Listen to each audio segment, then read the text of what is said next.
नमस्कार छात्रों, साई राम। आज का पाठ 16 नमक। रजिया सज्जाद जहीर जी इसकी लेखिका हैं और बहुत महत्वपूर्ण पाठ है आपके परीक्षा के लिए छात्रों। जैसे कि आप सभी को पता है कि आप इस साल बोर्ड की परीक्षाएं आपको देनी हैं, विद्यालय खुल चुके हैं, इसीलिए मेरा आप सभी से अनुरोध है कि आप विद्यालय में आकर आइए और जो भी विद्यालय में पढ़ाया जा रहा है उस पर ध्यानपूर्वक विचार कीजिए। अगर आप अच्छे से नहीं पढ़ेंगे तो आपके लिए आगे ये समस्या उत्पन्न हो सकती है, इसलिए आप साथ में वीडियोस जो भी नोट्स आपको भेजे जा रहे हैं उन नोट्स को आप प्रॉपर नोट कीजिए। जितने भी वीडियोस आपको भेजे जा रहे हैं हर दिन जो टाइम टेबल के अकॉर्डिंग उन वीडियोस पर विशेष ध्यान दीजिए। इसी उम्मीद के साथ आज पाठ 16 हम प्रारंभ करते हैं। सबसे पहले लेखिका का जीवन परिचय देख लेते हैं। 15 फरवरी 1917 राजस्थान में उनका जन्म हुआ। जर्द गुलाब उनकी एक महत्वपूर्ण उर्दू कहानी संग्रह है। सोवियत भूमि नेहरू पुरस्कार, उर्दू अकादमी पुरस्कार, उत्तर प्रदेश अखिल भारतीय लेखिका संघ अवार्ड उन्हें मिला। और आगे क्या लिखते हैं, 18 दिसंबर सन 1979 को उनका देहांत हो गया था। हमारे दृढ़ संकल्प ही हमारी ताकत है, हमारा लिखना ही हमें जिंदा रखता है। रजिया सज्जाद जहीर मूलतः उर्दू कथाकार हैं।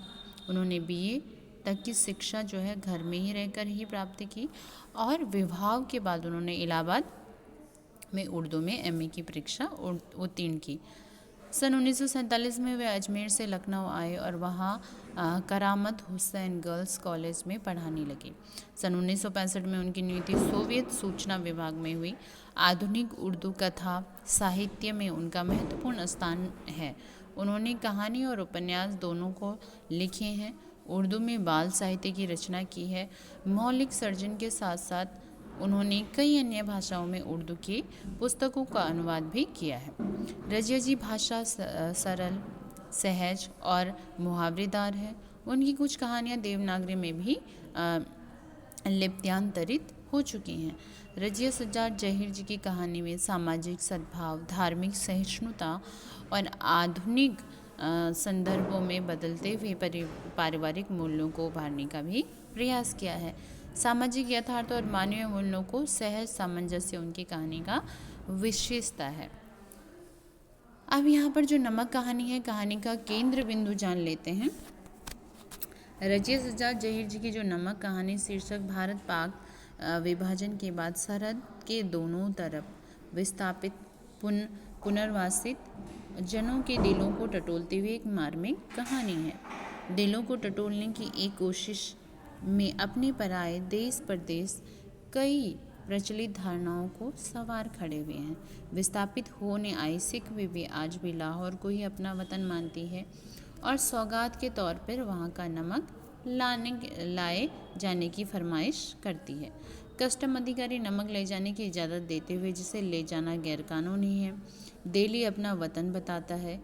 इसी तरह भारतीय कस्टम अधिकारी सुनील दास गुप्ता मेरा वतन ढाका है यह कहता है। राष्ट्र राज्यों की नई सीमा रेखाएं खींची जा चुकी हैं और मजहबी आधार पर लोगों ने इन रेखाओं का अंतर्मन तक नहीं पहुंच पाए। राजनीतिक यथार्थ के स्तर पर वतन की पहचान बदल चुकी है, किंतु यह उनका धार्मिक यथार्थ नहीं है। एक अनचाही अप्रीतिकर बाह्य बाध्यता उन्हें अपने अपने जन्म स्थानों से विस्थापित तो कर दिया है, पर वह उनके दिलों में कब्जा नहीं कर पाई।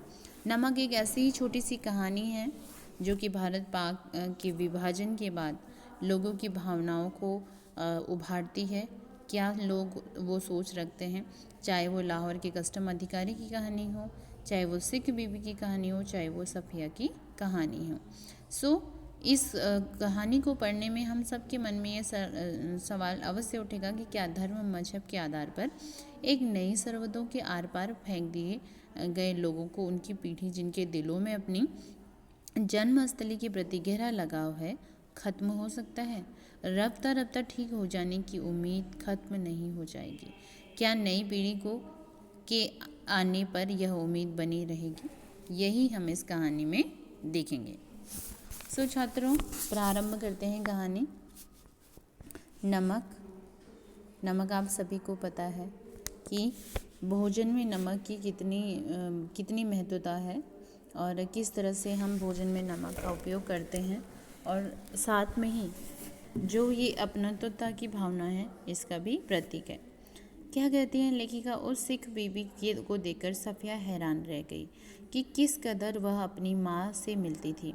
वह भारी भरकम जिस्म, छोटी छोटी चमकदार आँखें जिनमें नेकी, मोहब्बत और रहम दिल की रोशनी जगमगाया करती थी।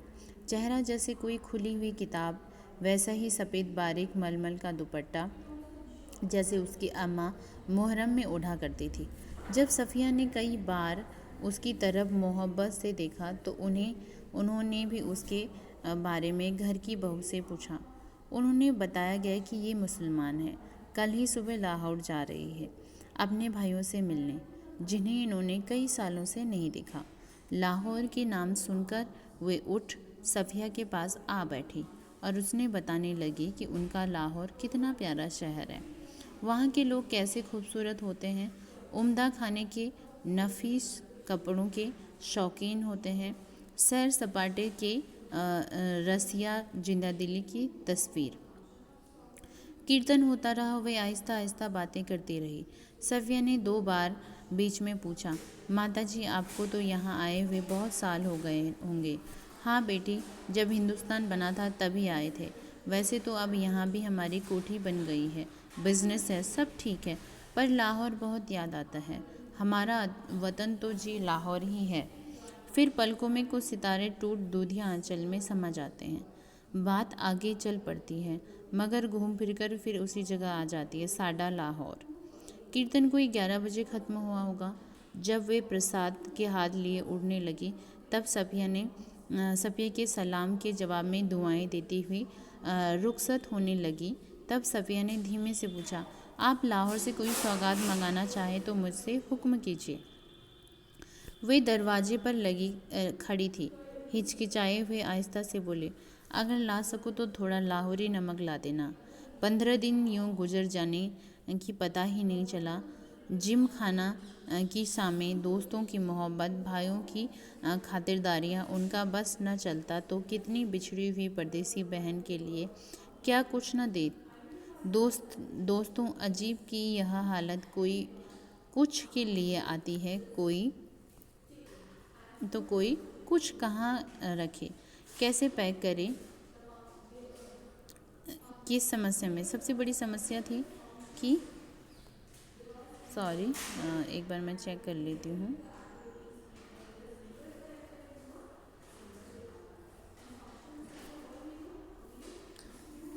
सबसे बड़ी समस्या था कि बादामी कागज़ की एक पुड़िया जिसमें वो कोई शेर से लाहौरी नमक था। सफ़िया का भाई बहुत ही पुलिस वाले अफसर था और किस तरह से वह अफसर था, किस तरह से उसने सोचा कि वह ठीक राय दे सकेगा। चुपके से पूछने लगा, भैया नमक ले जा सकते हैं? वह हैरान बोला, नमक तो नहीं ले जा सकते, गैर कानूनी है। और नमक का आप क्या करेंगे? आप लोगों के हिस्से में तो हमसे बहुत ज़्यादा नमक आया है। वह झुंझला गए। मैं हिस्से के बरखे की बात नहीं कर रही हूँ। आया होगा, मुझे लाहौर का नमक चाहिए, मेरी माँ ने यही मंगवाया है। भाई समझ से कुछ नहीं आया। माँ का तो जिक्र क्यों किया, वे तो बंटवारे से पहले ही मर चुकी थी। जरा नरमी से समझाने के अंदाज में बोला, देखिए बाजी, आपको कस्टम से गुजरना है और अगर एक भी चीज़ ऐसी वैसी निकल आई तो आपके सामने चिंदी चिंदी बिखेर देंगे कस्टम वाले, कानून जो। वह बिगड़ कर बोले, निकल आने का क्या मतलब? मैं क्या चोरी से ले जाऊंगी, छिपा के ले जाऊंगी? मैं तो दिखा के, जता के ले जाऊंगी। भाई यह तो आप बहुत ही गलत बात करेंगे। कानून? अरे फिर वह कानून ही कानून कहे जाते हो। क्या सब कानून हुकूमत के ही होते हैं? कुछ मोहम्मद, मुरोवत, आदमियत, इंसानियत के नहीं होते? आखिर कस्टम वालों को भी इंसान होते होंगे, कोई मशीन तो नहीं होते। हाँ, वे मशीन तो नहीं होते, पर मैं आपको यकीन दिलाता हूँ कि वे शायर भी नहीं होते। उनको तो अपनी ड्यूटी करनी होती है। अरे बाबा, मैं अब कब कह रही हूँ कि वह अपनी ड्यूटी ना करें। यह एक तोहफा है, वह भी चंद पैसों का। शौक से देखकर ले गई तो कोई सोना चांदी नहीं, स्मगलर की कोई चीज़ नहीं, ब्लैक मार्केट का माल नहीं। अब आपसे कौन बहस करे, आप अदीब ठहरी और सभी अदीबों के दिमाग थोड़े से ज़रूर ही घुमा हुआ होता है। वैसे मैं आपको बता दूं कि आप ले नहीं जा पाएंगी और बादामी मुफ्त में हम सबकी भी होगी, बदनामी मुफ्त में हम सबकी भी होगी। आप कस्टम वालों को कितना जानती हैं? उसने गुस्से से जवाब दिया, कस्टम वालों को जानने या न जानने पर हम इंसानों को थोड़ा सा ज़रूर जानते हैं। और रही दिमाग की बात, सो अगर सभी लोगों के दिमाग हम अदीबों की तरह घुमा हुआ होता तो यह दुनिया बेहतर और बेहतर की जगह बेहतर हो जाती। भैया ऐसा कौन कह रही है? ऐसे सफ़िया कह रही है। अब मैं कहानी की थोड़ी सी समरी आपको बता दूं कि कहानी में क्या है। नमक कहानी है। सफ़िया जो कि अपने भाइयों के पास लाहौर अर्थात पाकिस्तान आई है, एक विभाजन की कहानी है, वो मैं आपको बता चुकी हूँ। सफ़िया अपने भाई के पास आई हुई है और किस तरह से सिख बीवी जो कि दिल्ली में रहती है, सफ़िया अब पाकिस्तान में नहीं रहती है, विभाजन के बाद वो दिल्ली आ गए हैं।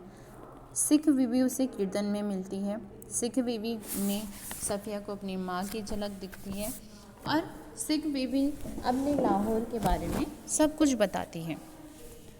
इससे प्रभावित होकर सफ़िया ने पूछा कि मैं लाहौर जा रही हूँ, क्या आपके लिए कुछ लाना है? तो सिख बीवी उसे नमक का आग्रह करती है।